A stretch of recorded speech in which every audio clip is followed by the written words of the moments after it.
안녕하세요. 연희쌤입니다. 오늘은 편입과 대학원 진학에 대한, 특히 올해 편입과 대학원 입시에서 떨어져서 방황하고 있는 분들께 제 생각을 가볍게 전해보는 내용을 준비해봤어요. 지금까지 자소서에 대한 얘기만 하다 보니까 무거운 내용만 다루게 되는 것 같아서 쉬어가는 의미로 만들어 보았습니다. 제가 자소서 첨삭을 몇 년간 해오면서 많은 분들의 사연과 진학 동기를 간접적으로 접했는데요.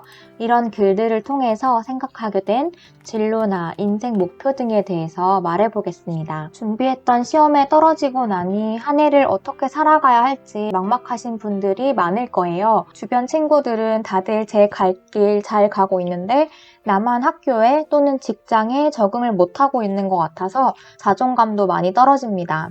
그런데 여러분들뿐만 아니라 올해를 맞이하는 대부분의 청년들이 이런 생각을 똑같이 하고 있을 거예요.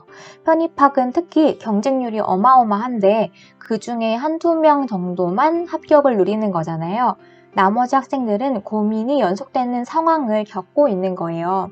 상위권 대학에 다니는 학생들은 고민이 없을 것 같지만 사실은 수능 점수에 맞춰 진학한 학생들은 진로에 대해 엄청 고민하거든요.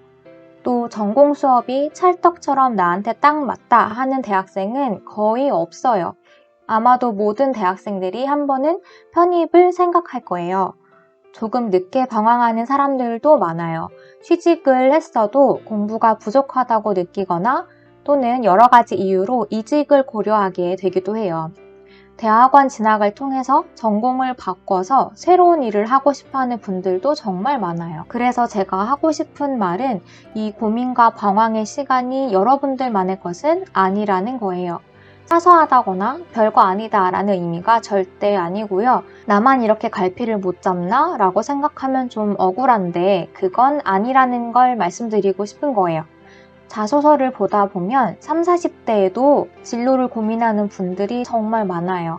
그러니까 지금 20대, 특히 편입을 하시는 20대 여러분들이 내 인생 방향을 모르겠다고 하는 건 너무 당연해요. 그러니까 일단 조급함과 불안감은 조금 내려놓았으면 좋겠어요.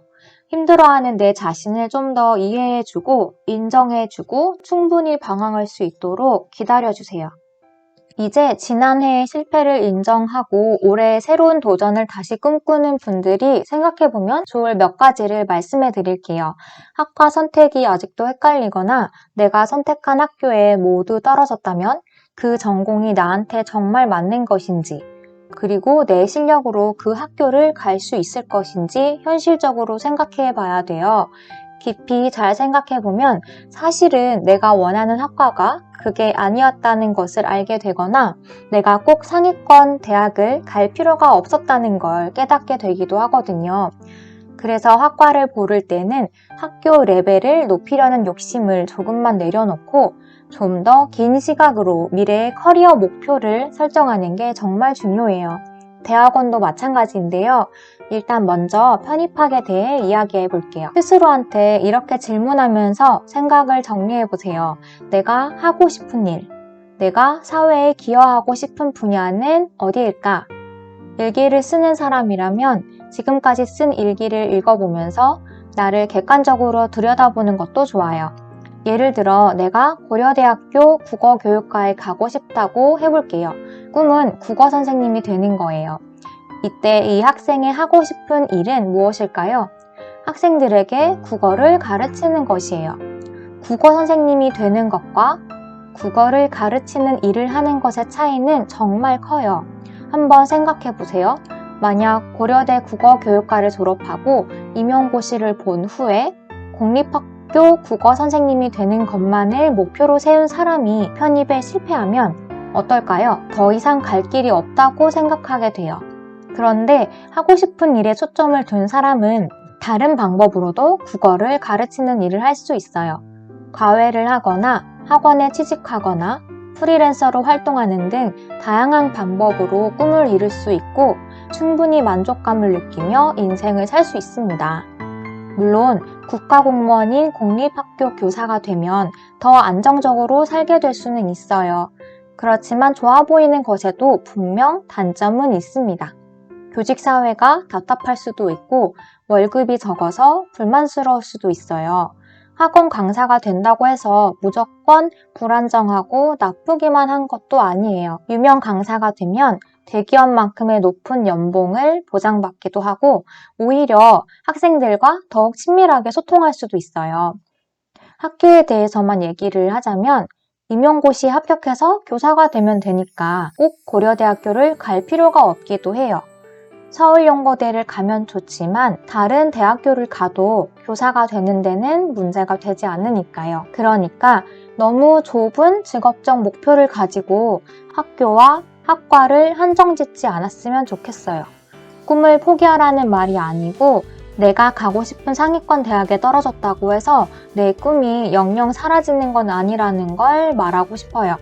이런 작은 마음가짐의 차이가 인생의 어려움을 이겨내고 행복한 인생을 만들어 가는데 아주 큰 도움을 준다고 생각해요. 이번에는 편입에 성공해서 원하는 대학에 입학했고 졸업 후에 좋은 직장을 취직했다고 해볼게요. 그런데 여러분은 많은 확률로 이직을 고민하거나 대학원 진학을 생각하게 될 거예요. 그만큼 진로 고민은 끝이 없답니다. 어쨌든 대학원 선택에 대해서도 말해볼게요. 이때도 내가 무엇을 원하는지 잘 생각해 보셔야 해요. 특히 대학원은 졸업 후에 직업이나 커리어에 직접적으로 연결되기 때문에 더욱 신중하게 생각해야 합니다. 업무의 특성상 학벌이 꼭 필요한 분들을 제외하고는 학교의 순위보다 내가 연구하려는 주제, 내가 관심 있는 내용을 배울 수 있는 대학원을 선택해야 해요. 그 학교 교수님이 관련 연구를 한다거나 관련 연구소가 있는 학교를 찾아보세요. 또는 장학금을 제공하거나 집에서 거리가 가깝거나 졸업 요건이 본인의 기준에 잘 맞는 것도 중요한 결정 요인이에요. 그러니 학교 홈페이지의 커리큘럼을 잘 보시고 주변 지인들에게도 최대한 정보를 얻으세요. 요즘에는 온라인 카페도 잘 되어 있어서 예전보다는 정보를 얻기가 수월한 것 같아요. 교수님 컨택에 있어서는 특수대학원이나 전문대학원의 경우에는 미리 컨택을 안 하는 것이 일반적이기는 합니다. 그치만 본인이 정말 궁금한 점이 있다면 메일을 보내서 간단히 여쭤보는 방법도 괜찮다고 생각해요. 그래야 졸업 후에 낙동강 오리알처럼 뭘 해야 할지 모르는 상황을 막을 수 있습니다. 다시 강조하면 입학 전부터 연구 주제를 명확히 정하고 졸업 후에 어디에 취직할 건지 무슨 일을 할 건지를 생각한 후에 대학원에 지원하는 것이 좋습니다. 어느 학교에 가는가 보다 애프터 그레이제이트이 10배, 20배 더 중요합니다. 올해 다시 수험 생활을 해야 하는 분들이 많으실 거예요. 막막하고 답답한 마음이 들겠지만 다시 마음을 가다듬고 초심으로 돌아가서 나의 미래를 위해 한 해 더 투자하는 용기를 가지시기 바랍니다. 인생에 어떤 문제가 생겼을 때 고민과 불평은 하는데 해결 방법을 찾거나 실행하려 하지 않는 사람들도 많아요. 그런데 여러분은 이미 용기를 내서 어려운 편입 영어를 공부하고 원서도 쓰고 자소서를 준비하면서 적극적으로 행동하고 있잖아요.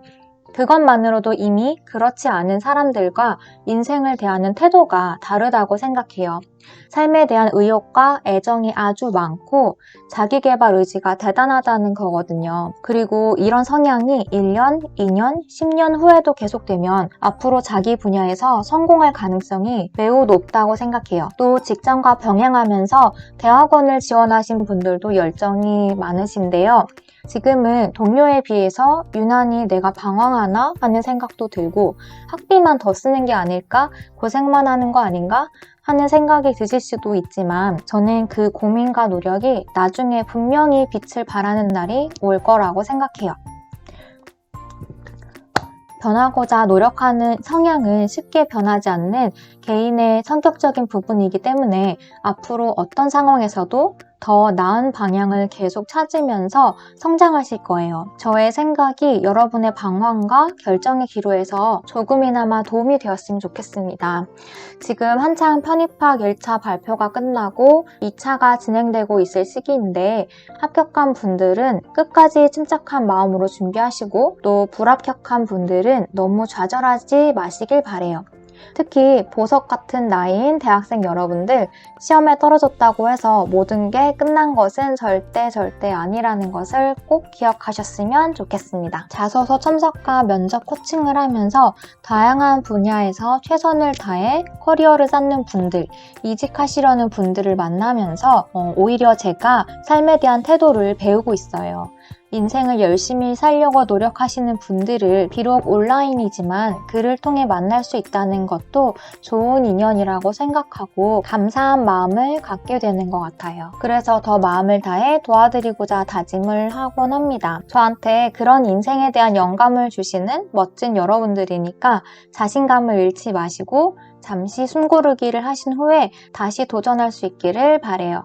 말씀드렸듯이 내가 하고 싶은 일, 내 인생에서 보람을 느낄 일이 무엇인지 잘 생각하시면 분명 여러분한테도 반전의 기회가 올 거예요. 그럼 오늘은 이만 마칠게요. 저는 다음에 다른 내용으로 다시 돌아올게요.